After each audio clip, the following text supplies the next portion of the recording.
Olá, boa tarde a todos e todas. Esse é o nosso encontro Reflexões à Luz do Espiritismo, aqui pelo MAP, Movimento de Amor ao Próximo. E agradecemos a você que já está aqui pelo YouTube, pelo Face, pelo Instagram. E como sempre, nós temos um tema sempre relevante. Hoje nós temos nosso segundo encontro com o nosso convidado especial, nosso vizinho, parceiro lá do MAP, do Cristo Consolador. Nós estamos continuando a falar um pouquinho, sobre o trabalho que essa instituição apresenta, oferece. Ele faz parte da liderança desse trabalho que envolve o Instituto Jair de Ogum, do Ilê, do Oxum Apará também.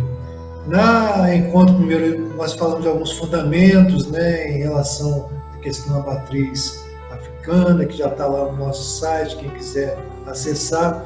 E hoje nós iniciamos aqui para falar um pouquinho sobre a questão da intolerância religiosa, Então, o nosso convidado, como nós citamos na vez anterior, vamos reprisar agora, ele representa o Instituto Oxum Apará, do Instituto Jair de Ogum.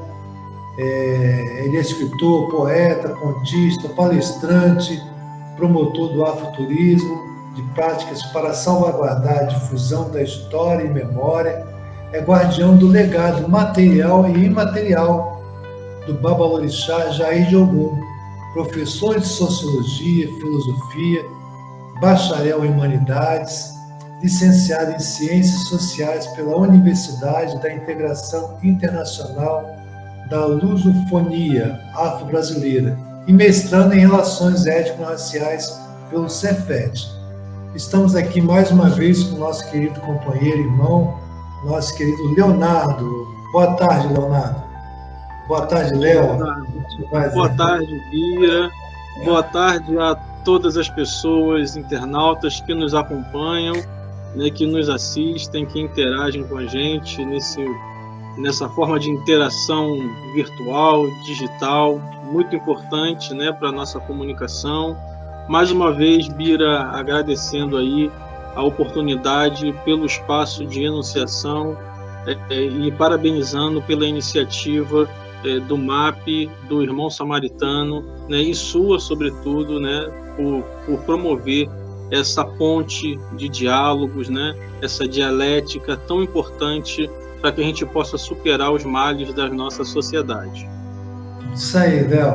Então, nós é que agradecemos muito a sua disponibilidade, seu acolhimento, tanto lá na instituição, que nós somos vizinhos mesmo de cerca ali, passamos de um lado para o outro, já estivemos lá, e com certeza a gente vai desenvolver muita coisa produtiva e necessária para o entorno da comunidade que está lá.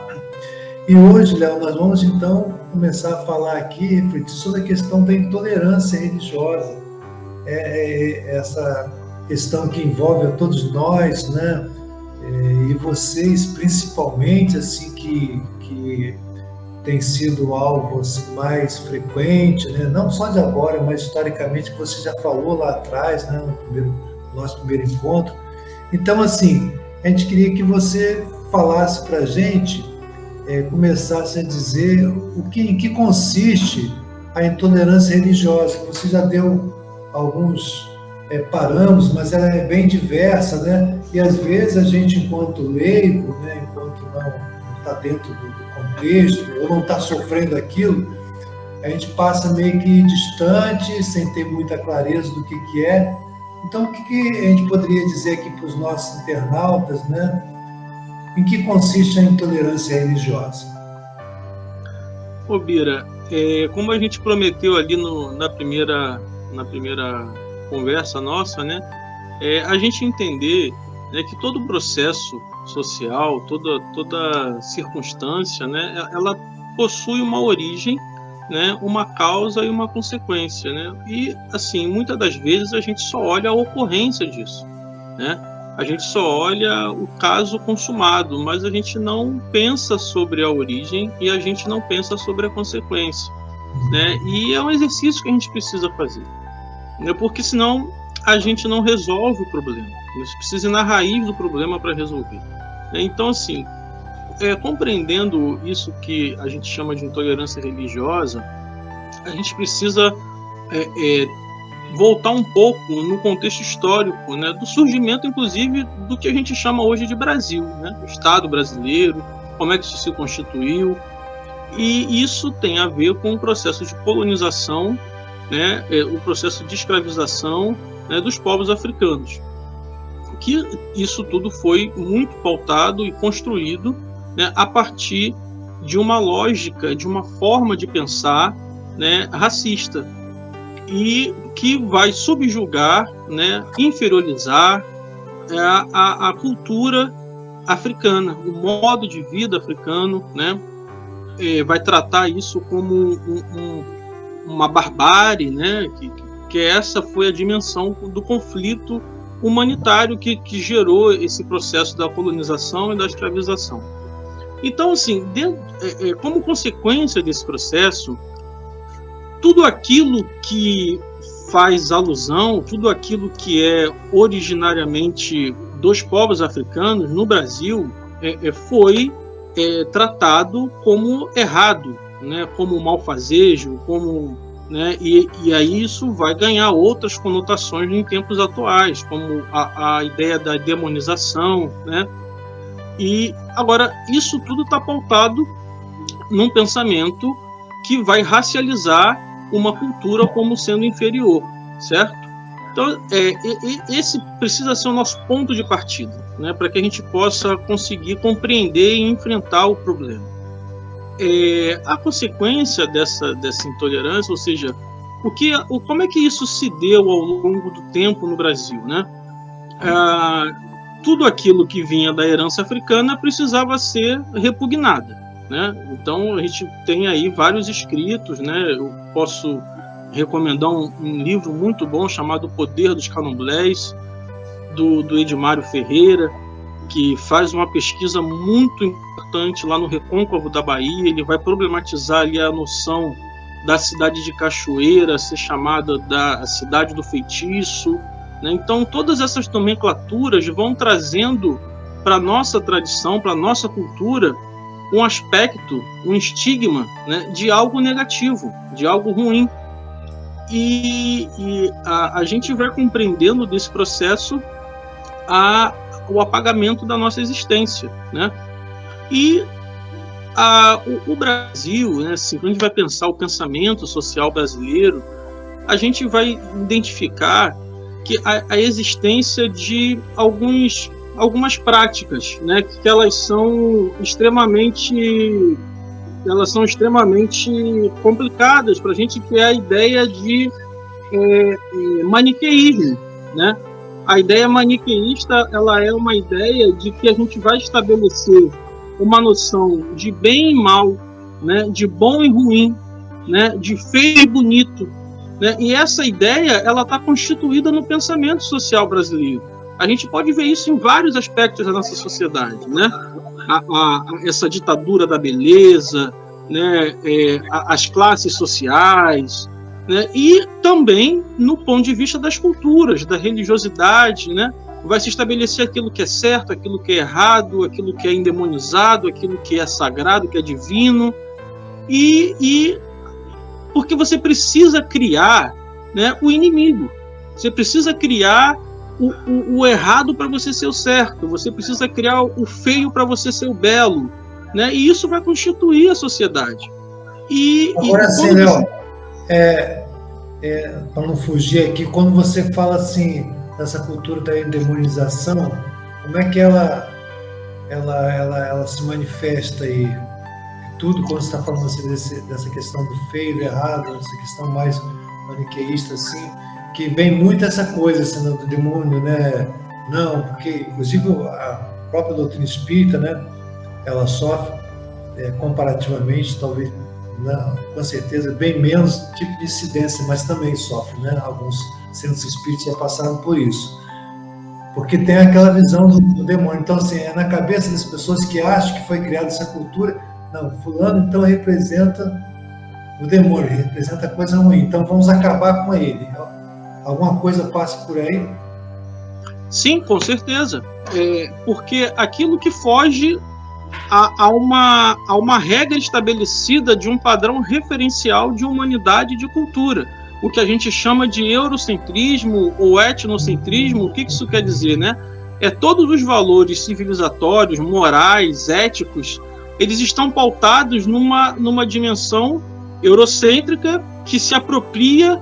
Eu falo se apropria porque eu acho que precisa se problematizar isso. Ela se apropria de uma perspectiva judaico-cristã, né? Talvez seja ali uma forma de apropriação do que é a cristandade. Eu prefiro chamar de cristandade do que de cristianismo, né? Que vai subverter, inclusive, alguns valores e vai entender que tudo aquilo que parte dessa perspectiva é a única certa e a única correta, né? E quando, na verdade, a gente está entendendo que não, porque isso leva a algumas consequências. E quando as culturas africanas, né, uma vez estigmatizadas pela questão do racismo, tudo aquilo que faz parte precisa ser repudiado. E um elemento fundamental que a gente trouxe no encontro passado foi falar da ancestralidade, né? Que é isso que toca também a questão do espiritismo, que é a coisa do transe, né? Que é a coisa dessa conexão do êxtase, né? com os nossos ancestrais, né? Que a gente se comunica e na perspectiva judaico-cristã tem um outro sentido. Então, essa endemonização ela vem muito de ser aquilo que a gente vai chamar da alteridade, né? A rejeição a uma alteridade, aquilo que é uma diversidade cultural. Então você olha práticas que são diferentes de uma cultura hegemônica, você logo diz que aquilo para o mundo cristão é errado. Mas isso tem um sentido que eu queria trazer, aproveitando a sua pergunta, que eu digo sempre assim, olha, eu não conheço o demônio, eu não conheço o diabo. E eu falo que eu não conheço porque isso não faz prática da nossa cultura. E eu também não estou aqui, Bira, para fazer juízo de valor, porque a gente sabe bem que existe segmentos que se autodenominam satanistas, né, que eu não sei classificar se são religiosos ou não, mas eu também não estou aqui para julgar. Não conheço, sinceramente eu não conheço. E o que acontece que colocar a gente, mas a gente sabe que existe uma polaridade, né, entre o que é o satanismo e o que é o cristianismo. Mas colocam a gente nessa polaridade sem a gente ter nada a ver com isso, né, porque a gente não cultua Satã. Quem me apresenta essa dimensão é o mundo cristão, ele que diz pra gente que existe isso. Mas na nossa cultura, inclusive, não existe essa polaridade, né? Não existe o que é o opositor ao Criador, né? Simplesmente não existe, como existe na cultura cristã, que tem Deus e o diabo. Para nós, Olodumare, que é essa dimensão do Criador, né? Dessa energia geradora, melhor dizendo, né? O Criador ainda é numa ideia cristã, mas assim, melhor colocando para a nossa realidade, seria uma energia geradora da vida, geradora do mundo. Então essa energia geradora não existe na nossa compreensão filosófica algo que se oponha a ela, ou algo que seja maniqueísta a ela, né? Tudo é a partir dela. Então, assim, sinceramente, essa dimensão do demônio, né, não existe, não cabe para nós, para nos definir, né? Mas aí, já fazendo aqui uma paulazinha, que as pessoas estão entrando aqui, quem está chegando agora, nós estamos dando continuidade, né, hoje no segundo encontro, né, falando hoje sobre intolerância religiosa. Estamos falando aqui com o Lázaro Fajnon, Ogum Fajnon, né, que representa o Instituto Jair de Ogum e o Instituto Ilê da Oxum Apará, que são os nossos vizinhos lá do Cristo Consolador, MAP, Cristo Consolador em Itaguaí. Nós falamos inicialmente no outro encontro, né, sobre alguns fundamentos da matriz africana, e hoje nós estamos falando especificamente sobre intolerância religiosa. Ele está fazendo aqui uma exposição inicial, e você pode deixar aí o seu questionamento, a sua indagação. Está sendo muito rico essas reflexões trazidas aqui pelo nosso querido Leonardo. Então, Léo, e aí, assim, como é que ela se manifesta, assim? Você trouxe, né, e aí não tem como, né, não fazer esse dado histórico, né, que ele é importantíssimo. Nossa, essa introdução que você fez foi fantástica, trazendo realmente assim, uma dimensão maior de como isso tudo se ancora, né, como é que isso surge, como é que se cria isso, como é que isso de fato se fortalece de uma forma insidiosa, né?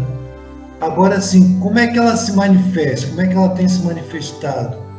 A intolerância ela tem se manifestado de que forma no contexto geral, e que normalmente, né, as religiões de origem africana, de matriz africana, são, me corrija se não for o certo, são as que são mais agredidas, que são mais desrespeitadas, né?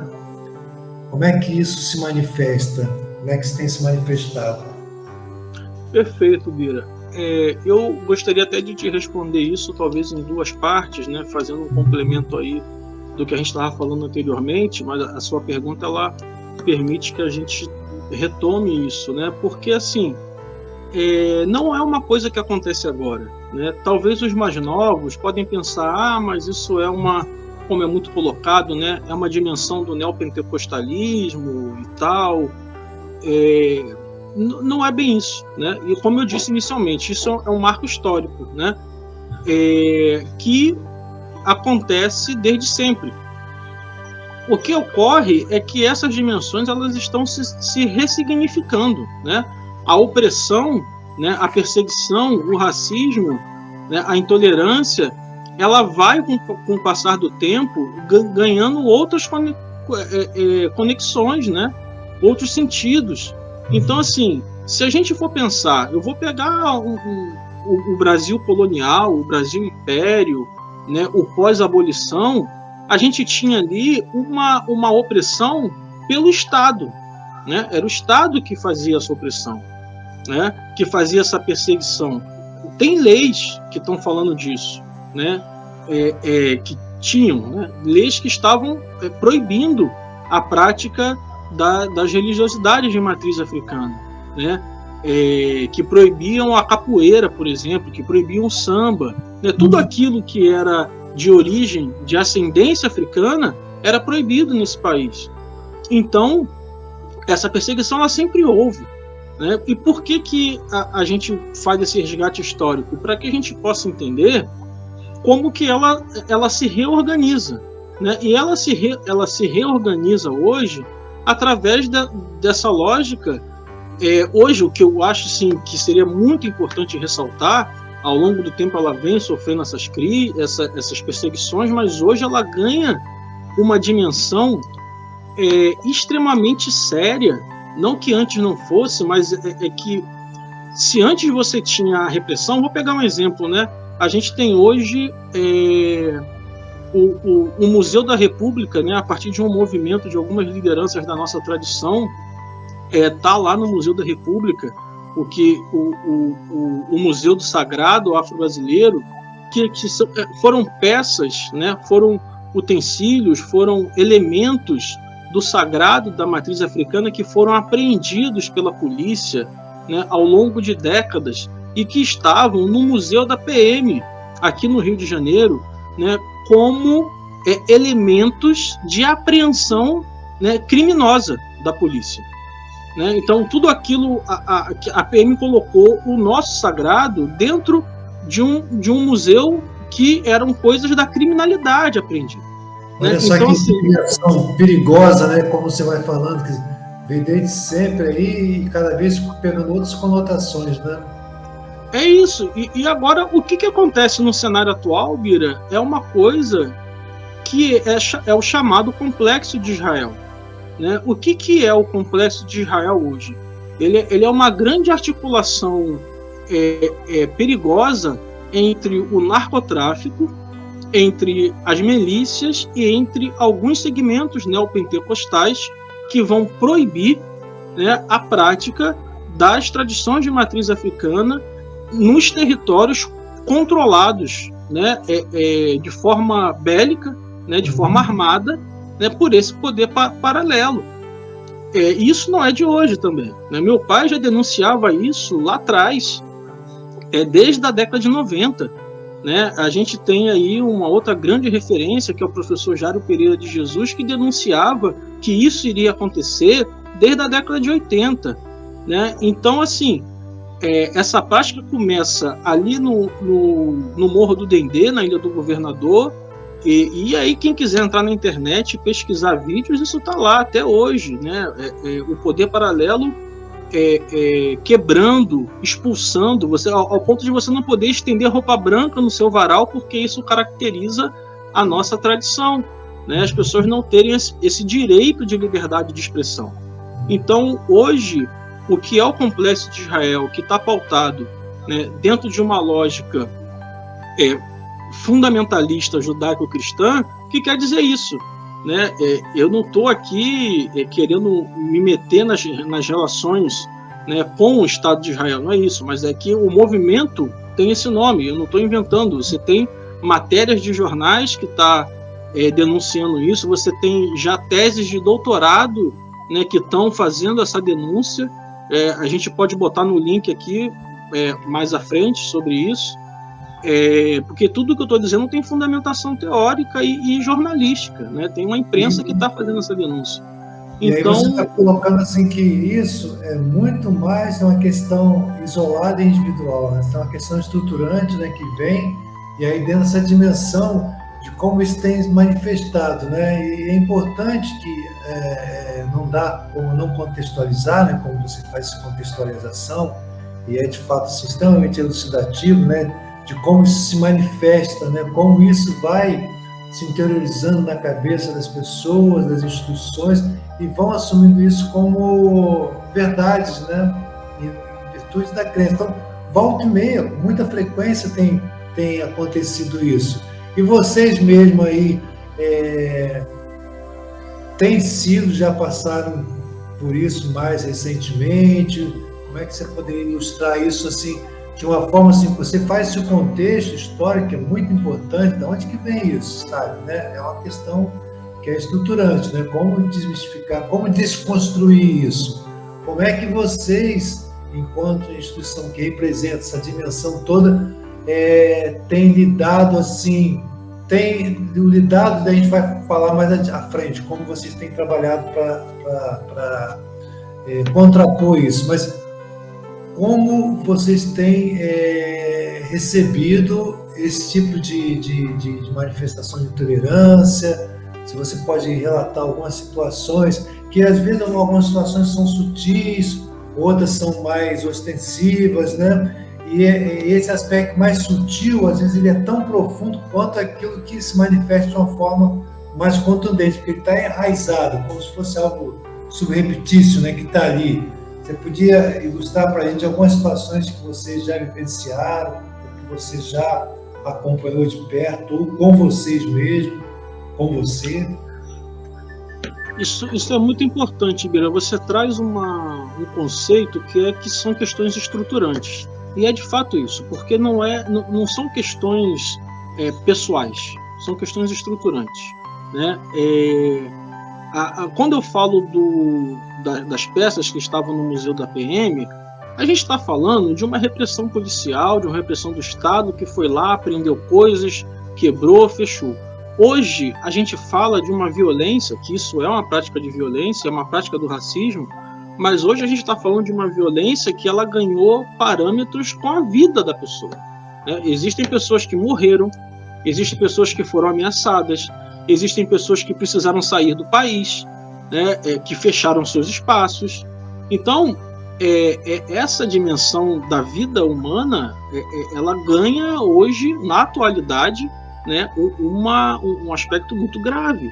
Né? E E aí, essa dimensão estruturante gera uma coisa muito importante, que é o que está aí, talvez, implícito na sua fala, que é a lógica da teoria do medo. Né? Você instaura o medo. O medo ele é socialmente construído, né? E você instaura o terror. Né? Quer dizer, as pessoas não se sentem mais seguras para saírem na rua como eu estou aqui hoje, como eu saio normalmente, como você já me vê, né, várias vezes na rua assim. Né? As pessoas têm medo, porque é uma lógica de terrorismo. A gente está falando de terrorismo, a gente precisa entender que isso é uma prática terrorista, você instaura o terror na cabeça das pessoas. Né? E isso é muito grave. Agora, qual é a grande consequência disso, né, que a gente falou lá atrás?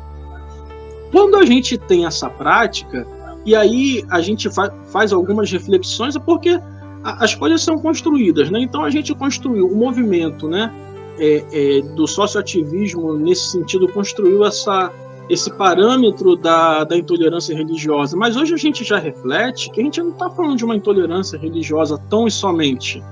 A gente está falando de um racismo que a gente pode chamar de um racismo religioso, ou de um racismo civilizatório, mas fundamentalmente é racismo. E por que é, Bira? Porque a cada terreiro, né, ou espaço, ou uma comunidade tradicional de matriz africana que é fechada, que é apedrejada, que é queimada, como já aconteceu várias vezes, se morre uma cultura, mata-se uma cultura.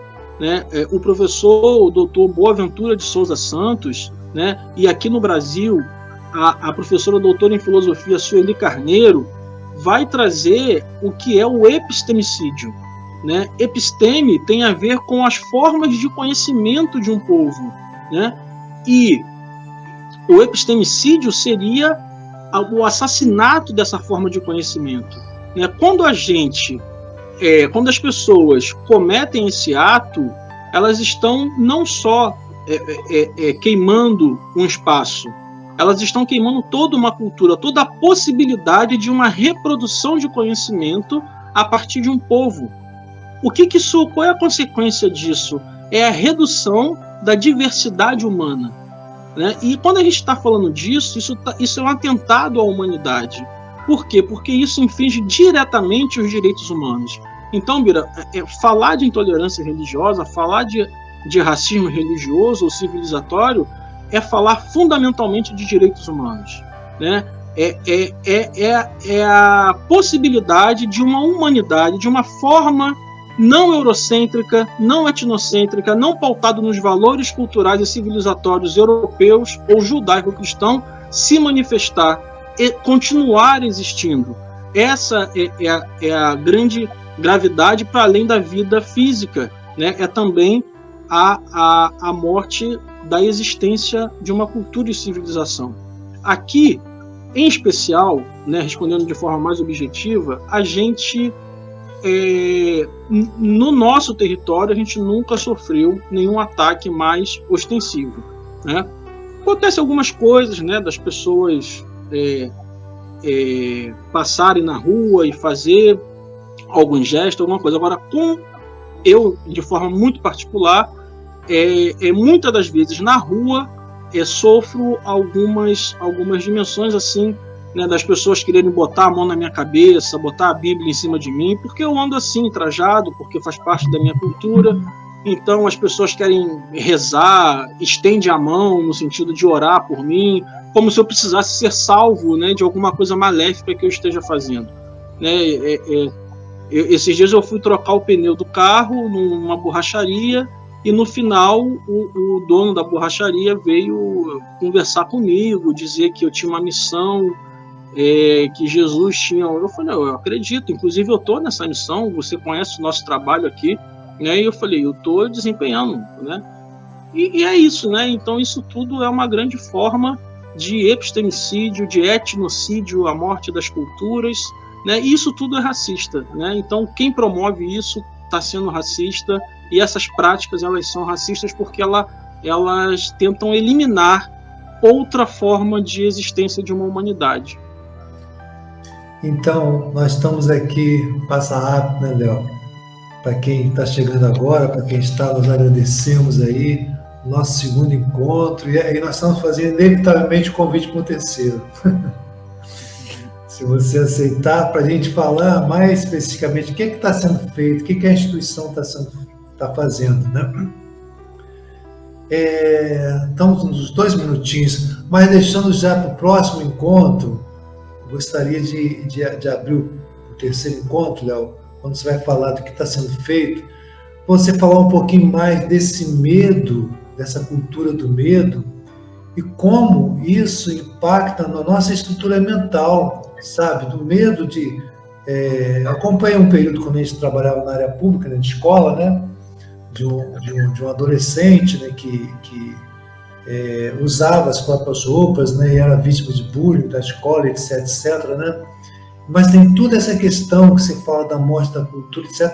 Mas tem a situação também mental, emocional, do medo do indivíduo. Por exemplo, como isso é impactante, né? Da pessoa ficar amedrontada, com receio de ser... Porque o poder coletivo é uma coisa realmente insana, né? É muito forte, né? Muito mais, talvez, que a gente possa imaginar. Então, nós estamos deixando aqui, mais uma vez, o nosso agradecimento para aqueles que estão nos acompanhando e o convite para você vir no próximo encontro falar especificamente assim, do que a instituição, né, que você coordena, né, que é a nossa instituição que fala da parte do Instituto Jair de Ogum, né, do Ilê da Oxum Apará, que são os nossos irmãos vizinhos lá do MAP Cristo Consolador. O que está sendo feito quando você fala do afroturismo, etc, etc, outras práticas, e até como você é professor, se já existe alguma coisa mais estruturada para, através do currículo escolar, já está se pensando em fazer algo de prevenir, de mistificar esse olhar todo que já foi construído de forma assim tão equivocada. Então, eu deixo aí para você dar o seu até logo e para a gente buscar um terceiro encontro. É isso, Bira. Muito obrigado. Convite aceito. Estamos aí. Acredito que essas práticas, elas nos fortalecem. Então, estamos juntos sempre que precisar. Ampliar essa discussão, essa conversa, esse diálogo, que eu acho que é fundamental. O diálogo, a diplomacia e a capacidade da gente conversar e resolver os nossos problemas estruturais, tá? Muito obrigado pela oportunidade. Muito obrigado por esse momento, por essas trocas, né? E mais uma vez, parabenizar aí a iniciativa para essa tentativa nossa aí de se compreender, viu? Isso, de se compreender, você falou muito bem. Então, gente, agradecemos mais uma vez. Veja esse vídeo no nosso site, compartilhe, tem o anterior também, a parte primeira, né, do início, e essa segunda, e teremos então o nosso próximo encontro falando sobre intolerância religiosa. Muita paz, paz e luz, paz e bem, paz.